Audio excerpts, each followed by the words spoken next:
Welcome back to all the third semester students. I'm A. Srinivas. I'm an assistant professor of English, Government Degree College Sciences, Adilabad.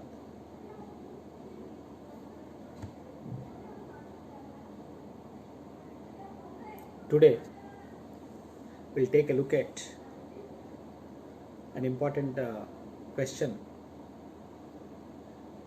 expansion of proverb.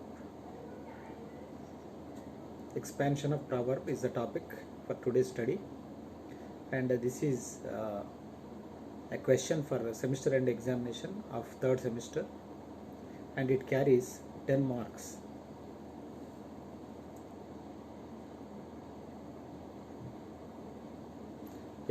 First,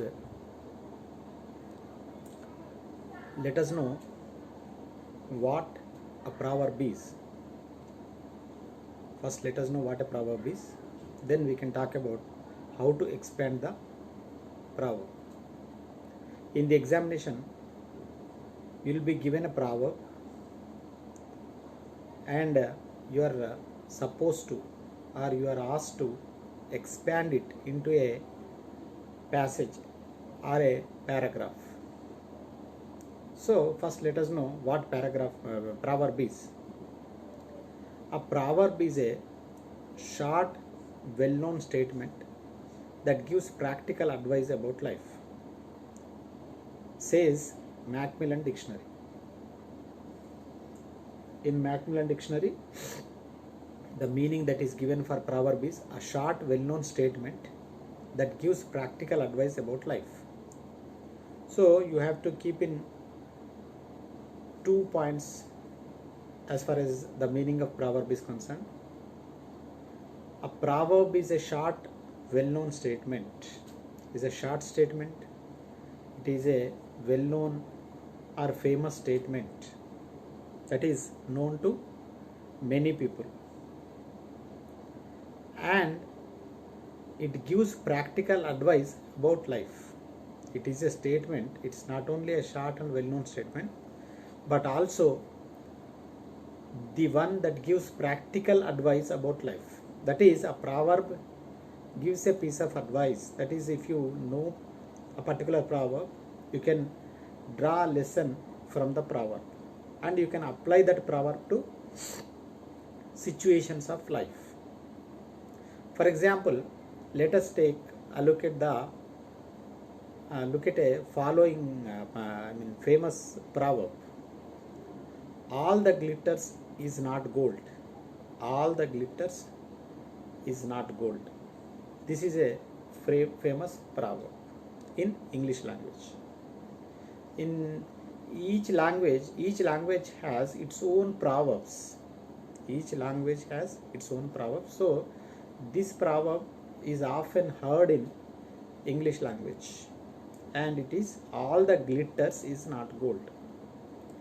Another proverb is the pen is mightier than the sword. The pen is mightier than the sword. And another example also given in the slide, that is, the appetite grows with eating. The appetite grows with eating. We are not going into the meaning of these proverbs. I am just giving you some famous, well-known proverbs in English language. Another proverb is, everything you write or speak should pass through 3 gates. The first gate is this kind? The second one is this necessary? And the third and the last one is this true? So everything you write or speak about should have to pass. It should pass 3 gates. That is this kind, is this necessary, and is this true? This is a famous Arabic proverb that has come into English language. So you can see in all these proverbs the brevity of the proverb. This is the first feature.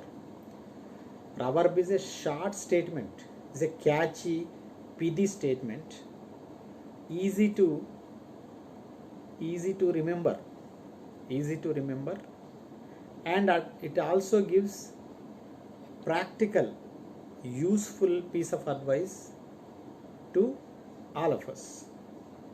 So hope you have understood the meaning of the proverb through this slide. Now let us move on to the next slide.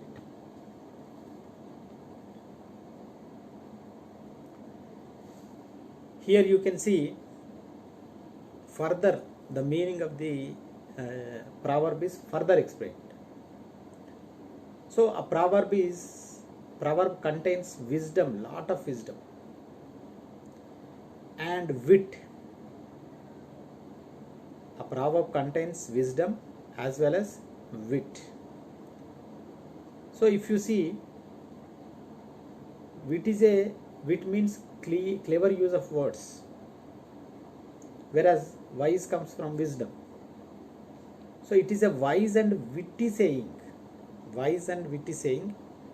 in that can be found in day-to-day conversations. A wise and witty saying often used in day-to-day conversations. Mostly you will see the older people using a number of proverbs because they have gone through the life, they have learned lot of lessons, and they have got lot of experience, and they have been exposed to all these proverbs through their experiences. So you can see how old people use a number of proverbs, and sometimes it can also be found in the writings of well-known orators.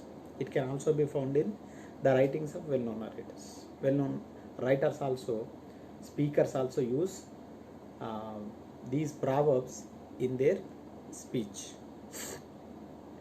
And these proverbs, another feature of the proverbs is that they are very unique to every community and culture. That is, a particular proverb found in a particular community and culture may not be found in another culture, may or may not be found in another culture and community, because they are they are intricately related to the community and the culture that where it is used, because it is the growth of the culture, or it grows from a particular culture. So sometimes you may find similar proverbs, that is a proverb that is used in a particular culture is also found in another culture or another community, may also be found in another culture and another community, but not always. It's not necessary that you find the similar or the same kind of proverb. There are some similarities, there can be some dissimilarities, and sometimes you may not be able to find any kind of similar proverb in another culture. So depends. That's why it is said proverbs are very unique and exclusive to each and every community and culture, because they are the growth of the community. They grow out of the community and cultural practices. And if you study further, you can see how they are a kind of condensed forms of accepted truth. They express the accepted truth, accepted by the majority of the members of a particular community, and they are condensed forms, the abridged versions, the shortened forms of accepted truth and important facts, and they also reflect the accumulated knowledge of a particular community and culture. So a proverb, you can see, has a number of features or characteristics. And a proverb has different names. Different names. It is also known by other names. For example, maxims, adages, or adage, or aphorisms. Aphorism, adage, a maxim, and proverb. All these are similar words, synonymously used. Of course, if you go deeper, you can find some kind of difference between all these, between the meanings of all these words. But more or less, for all practical purposes, these words are used synonymously to mean the same thing, that is proverb. Now let us take up the actual activity, that is how to expand the proverb, given proverb. Suppose a proverb is proverb is given in the examination, and how do you go about expanding that proverb? It is the opposite of précis. A précis contains longer passage and you have to abridge it, whereas here only a proverb is given, that is a pithy, wise, witty, short statement is given, and you have to expand it into a passage containing 1 or 2 paragraphs, 2 short paragraphs or 3 short paragraphs sometimes, or at least a longer paragraph. So let us see how to go about it. What is the process of expanding a proverb? Of course, expansion of a proverb requires good understanding and writing skills and a certain level of knowledge. That is, you should know the commonest proverbs and their meanings. Then only you can expand it into a passage. Now let us see how to go about it. First, you have to read the given proverb. You have to comprehend and understand the implied meaning, that is the meaning that is there in the proverb. You have to understand. And the context, the broader context. Because every proverb grows out of a context. And you should be knowing something about, it is always better to know if you have known something about the context. And you have to, if possible and preferably, you will add a brief story or anecdote, an interesting piece of life you will add, an interesting incident of your life or somebody's, a famous person's life. So you can write a brief story so that you are able to explain the implied meaning. Implied meaning you have understood, the context you know, but it is only through an anecdote or a brief story or a live example, that is which you have recently or which is current in the world, to illustrate the point, illustrate the proverb. You have to use and add these things. Third, identify the object at the center of the saying. That is, what the proverb says, what is at the center of the meaning of the proverb, you have to identify. Many proverbs are known to all of us, but what happens is we don't care for the actual and the right meaning of the proverb in our day-to-day life. So in the examination, if you do not read the proverb and understand its crux, the crux of the meaning of the proverb, what happens is you may miss the entire point. You are able to expand, but you are not able to catch the central meaning of the proverb. Then it's waste of time and waste of energy. So what you have to do is the central meaning you have to understand, and you have to establish the link between the idea and the meaning.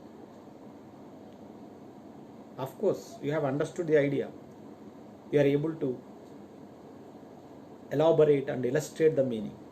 But if you do not establish a kind of link and a connection and association between the proverb, the meaning of the proverb, the idea of the proverb, and the meaning of the proverb, then some kind of disconnect will be there. Some kind of incongruity will be there in the paragraph, in the passage you write. So some connectedness is very important. Connection between the central idea of the proverb and your illustration. There should be some kind of connection. And further, let us try to how to go about the proverb. And then you should be able to explain the meaning, like we have seen through a small story. Explanation of the meaning, illustration. Similar quotations or ideas. If you are able to remember a quotation that is similar, that reflects the meaning of the proverb, you can use. Or ideas of great personalities which reflect the same kind of meaning that is there in the proverb, you can use. And finally, towards the end of the passage, you can sum up the overall point, overall paragraph, overall idea. And sometimes proverbs are related to morals. I mean, they indicate, they contain some kind of moral in the proverb. So then what you have to do is you should be able to elaborate and explain the moral also. So these are some of the things you have to keep in mind when you go about the expansion of the proverb. Now what we'll do is we'll take up an exercise, because theory is theory, practice is practice. So far we have studied what a proverb is, the meaning of the proverb, and next we have looked at some examples of common famous proverbs, and after that we have seen how to expand the proverb. Some steps have been given which we have studied so far. And unless we take up an exercise, unless we actually do the thing ourselves, we'll always find it difficult, because no amount of theory will help the practice, or no amount of theory will help you to do it unless you do it yourself. So here I have given one exercise, and let us see that. So what is the proverb that is given here? Failures are the stepping stones to success. This is the proverb, and this is a very famous proverb in English language. And let us try to expand it. Let us work on expansion of this proverb. First, let us read it again. Failures are the stepping stones to success. Failures are the stepping stones to success. So how do you go about it? Just go back to the previous slides. Go back to the previous slides and try to remember the points, some of the points. See, understanding the meaning, the implied meaning, the context, adding a brief story or anecdote or live examples, identifying the central meaning of the proverb, establishing the link between the idea and the meaning, illustrating through quotations and ideas, and elaborating on the moral of the proverb. So these are the things you have to keep in mind and see how this particular proverb is expanded. This is a model expansion, model answer. First we'll read the answer, then try to understand how it is done. Right. So let us see the answer. Success and failure go hand in hand.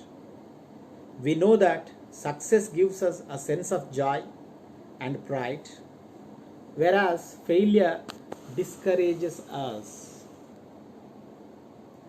Everyone feels elated after succeeding. Yeah, it's repeated. I think after succeeded is repeated. So just eliminate the second after and second succeeding. So everyone feels elated after succeeding at something. But failures should not be treated as the end of the road either. It must be seen as something useful, which will, in the long run, assist us in pursuing our task until it is accomplished. It gives us the courage to explore new routes to achieve our goals.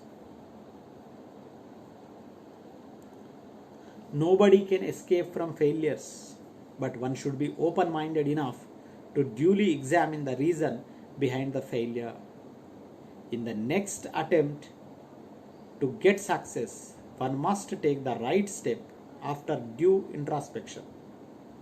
Every failure makes us more experienced than before. There is nobody who has achieved consecutive victories in life without ever tasting defeat. So, one should understand that failures come unexpectedly, and we need not feel ashamed if we fall in the first instance in any undertaking. So this is the answer. So let us try to understand how this particular proverb is expanded. The structure of the answer, let us try to understand, because it will help us in answering ourselves in doing the next exercise. First, what is done is understand the metaphor, that is stepping stones. See, every proverb is kind of it contains a kind of metaphor. And what metaphor is? Metaphor is nothing but a comparison. A likeness is compared. That is, there is a likeness between the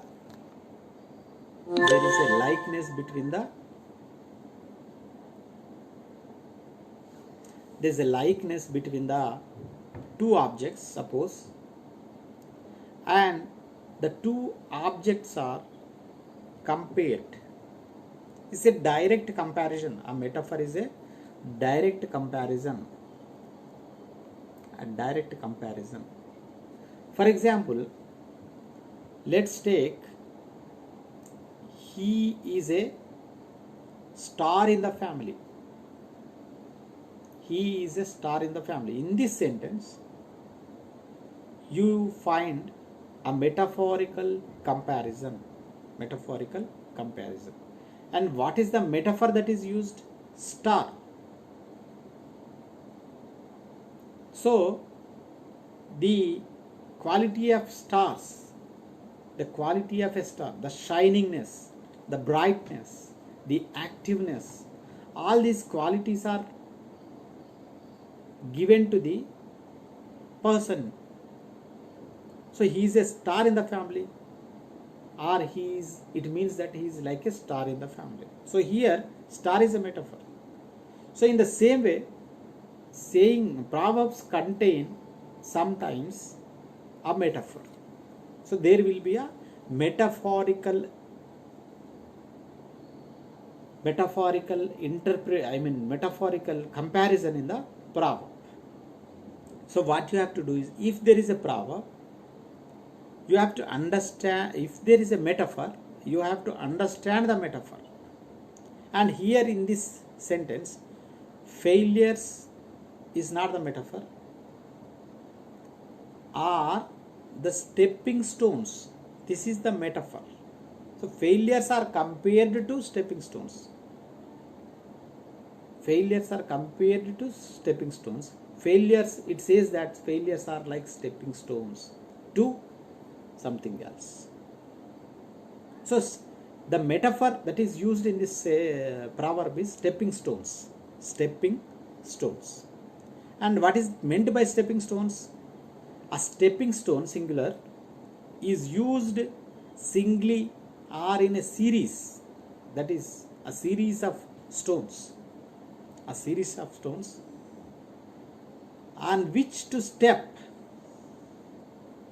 when crossing a stream or a muddy area.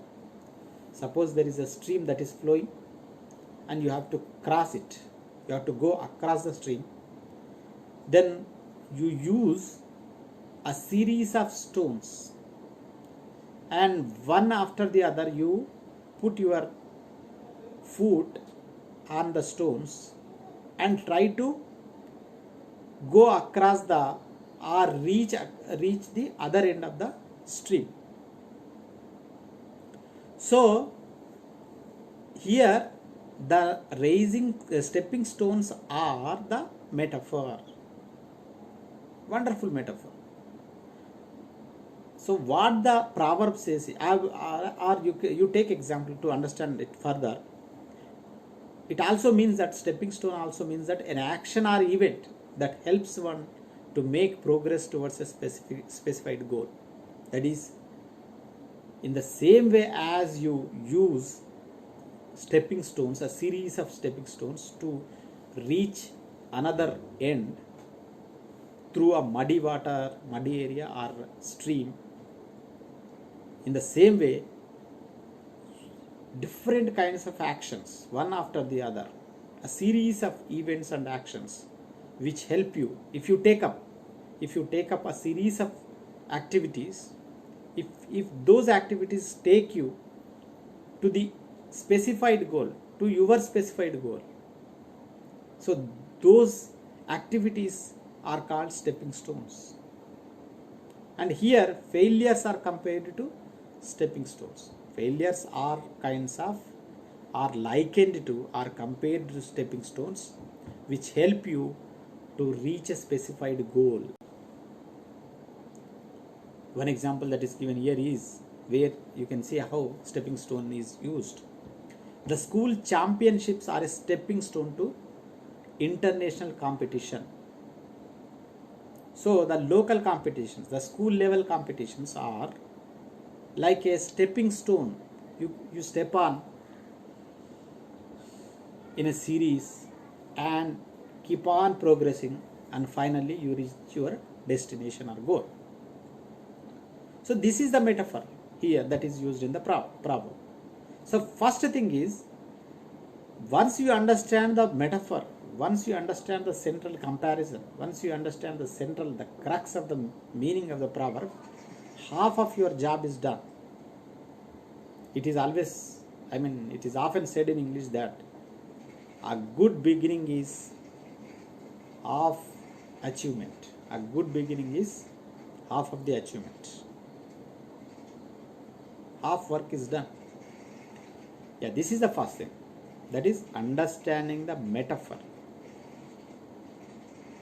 Second point is link between success and failure. So in the paragraph you see the beginning of the paragraph is made by linking success and failure, because success and failure are the two sides of a coin,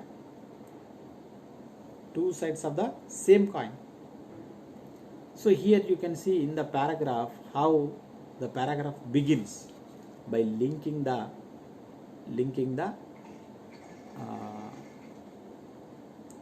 failure and success. It says that success and failure go hand in hand. Go hand in hand. Together. They're always together. You think you have succeeded, immediately you can have a failure. You think you have a failure, you think you have failed, and you'll miss the success next day. So, like a day and night, like the seasons of a year, they move in a cyclical manner. They move in a cyclical manner. One after the other, they keep coming and going. That's why it is said, the passage itself begins with success and failure go hand in hand. And elaboration of that point is made in the next 2-3 sentences. The first point is elaborated in the next 2-3 sentences. How is it elaborated?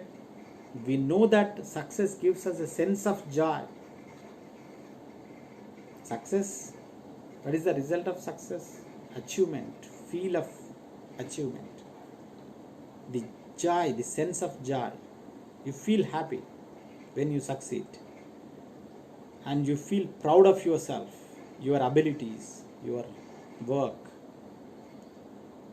Your ego is bolstered.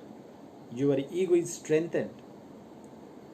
So whereas when failure comes, when you taste failure, you are discouraged, you are disappointed, you are dejected, you fall down, you cry. Oh, how come? How come this happened to me? These are all emotional reactions, okay? You will lose your sense of joy and pride when you fail. But I've just told you that success and failure are the two sides of the same coin. It depends how you view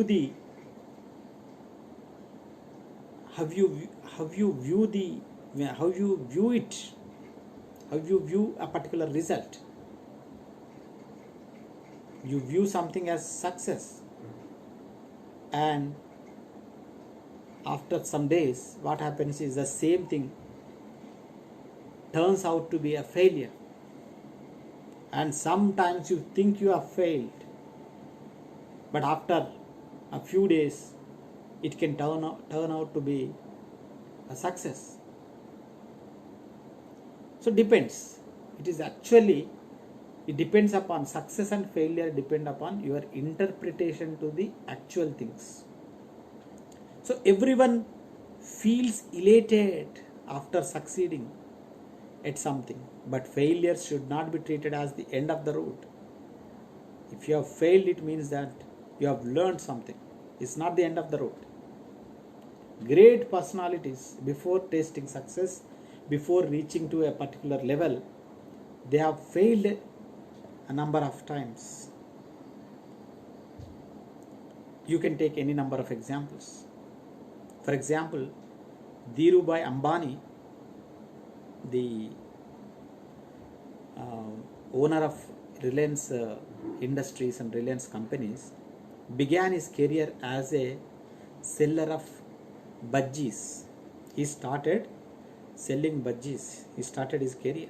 So now you can see he is the 6th richest man in the world. In the same way, Abraham Lincoln, before he became the President of America, he failed number of times. He lost in a number of elections. Finally, he became the President of India, President of America rather. So it must be seen as something useful which will in the long run assist us in pursuing our task until it is accomplished. So failures should be taken as something which are very useful. Failure is very useful. You have to think like that. oh, what lesson does it teach me? What lesson I can draw from this failure in the long run? Because each experiment, each activity gives you some kind of experience, and this experience goes on accumulating, and in the end what happens is, as a result of the accumulated experience, as a result of all these efforts, finally you are able to crack it, you are able to achieve it, you are able to victorious, you are not the vanquished anymore. So this kind of building on experiences, each experience, each failure is used as a stepping stone to reach to a higher level. It gives us courage to explore new routes to achieve our goals. And the other point that you have to keep in mind is how link, and I mean this point is already told, how link between success and failure is established, and how failures help us. That is, different lessons can be drawn from experiences and failures. No failure is useless. Every failure is useful, very useful, if you are ready to draw lessons from it, if you are ready to learn from the lessons that are offered by the failures. It is said that Thomas Alva Edison experimented 10,000 times before he went on to invent bulb. So now you see, we are experiencing the fruits of, we are tasting the fruits of this innovation, bulb. So how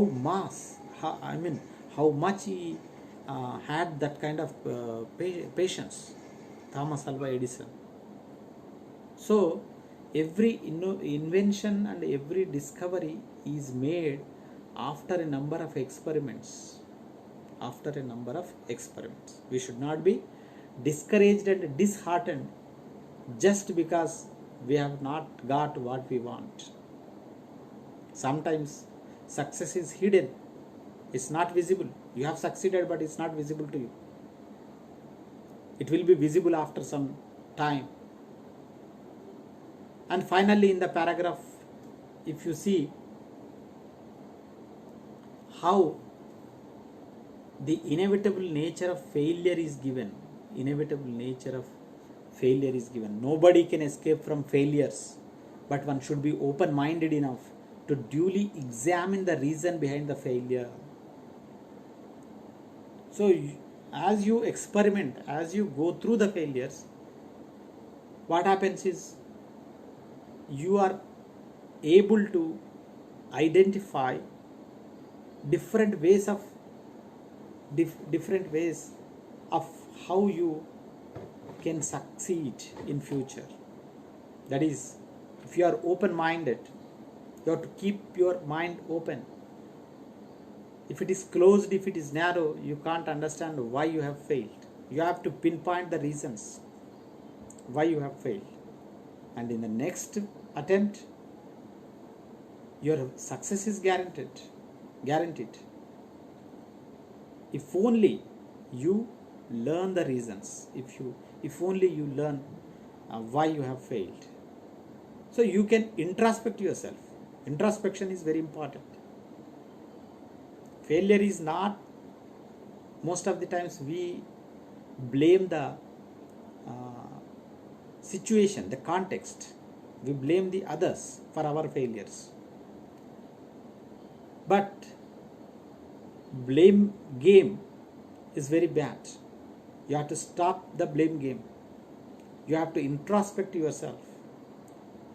You have to understand where you have exactly made the mistake.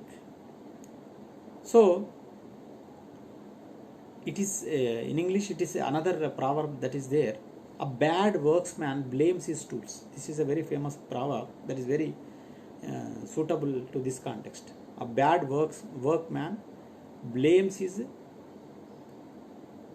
tools. Blames his tools. That is, instead of blaming himself, instead of introspection, not blaming himself, but instead of introspection and pinpointing the reasons, understanding the reasons why he has failed, his thoughts are, one often see people start blaming others for their failures. That is not going to help in any way. If you want to succeed, you have to take the full responsibility on your shoulders and know that, it is said by Swami Vivekananda, know that you are the creator of your own destiny, and only you are going to be the creator of your own destiny only when you take the whole responsibility on your shoulders. You have to know that everything depends on you. You must believe yourself. So one must take the right step after due introspection. That is, every failure makes us more experienced than before. There is nobody who has achieved consecutive victories in life without ever tasting defeat. So one should understand that failures come unexpectedly, and we need not feel ashamed. No shyness. If you feel shy, if you are ashamed of yourself that you have failed, you can never move ahead in your life. So this is the way the passage is explained. And if possible, you can add an example. Like I talked a number of examples. Abraham Lincoln, a shining example for this proverb. Failures are the stepping stones to success. He failed a number of times. Finally, he succeeded. He became the president of India and averted civil war, bifurcation of America due to civil war. And you can give a number of other examples also. The Thomas Alva Edison's invention of bulb after a number of hundreds of experiments, thousands of experiments. So a use of an example or anecdote or a living example is very much useful in expansion of the proverb. And in the next class, what we'll do is we will look at another example, and the example for expansion of the proverb, second example is slow and steady wins the race. This is the second example we'll study in the next class. And I request all of you to try to do some kind of expansion of this proverb, understand the meaning, understand the metaphorical concept here, and try to attempt expanding the proverb. Use your own sentences, use simple sentences and simple grammar. Don't go for long complicated sentences. Use a living example or an anecdote or a life story, brief life story of a person. With those things you can expand and stick to a longer passage or a two short passages also advisable. Okay, in the next class we'll see the answer for this, and we'll study the expansion of the proverb.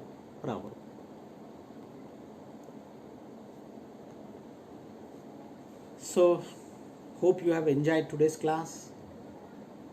I am enjoying my class. I enjoy the class very much. And keep learning, keep doing the activities, keep practicing. In the next class, we'll meet with the same topic, that is expansion of proverb. And see you. Have a nice day. Bye.